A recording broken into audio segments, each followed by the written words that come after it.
Yo, what's up guys? Welcome back to the channel. In today's video, I'm going to talk about how to share your wave data with an accountant or tax advisor.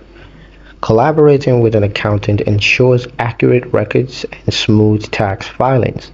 Here's how to securely share your data with them in Wave.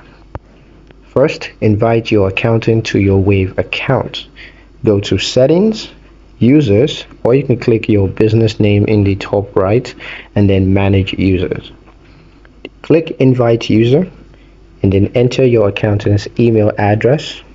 Choose the appropriate role. You can choose View Only or Editor. And once the role is chosen, just click Send Invitation. 2.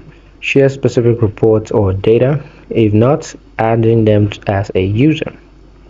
Go to reports and generate relevant reports. You can generate profit and loss, you can generate balance sheets or tax reports. Click export to download them as PDF or CSV, and then you can email the reports or upload them to a secure shared folder like Google Drive or Dropbox. The third method, use the accountant ready report bundle.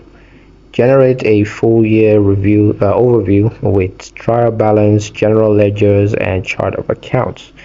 You can export or share this package with your accountant for efficient reconciliation. A pro tip, keep a checklist of documents and reports your accountant needs for year-end filings, just to ensure that nothing is missed. That's pretty much it for the video, guys. Hope you liked it. Hope you found the information here useful enough. If you did, like the video, comment down below, let me know what you thought. Share the video with your friends and subscribe to the channel if you haven't done so already, and I'll see you in the next one.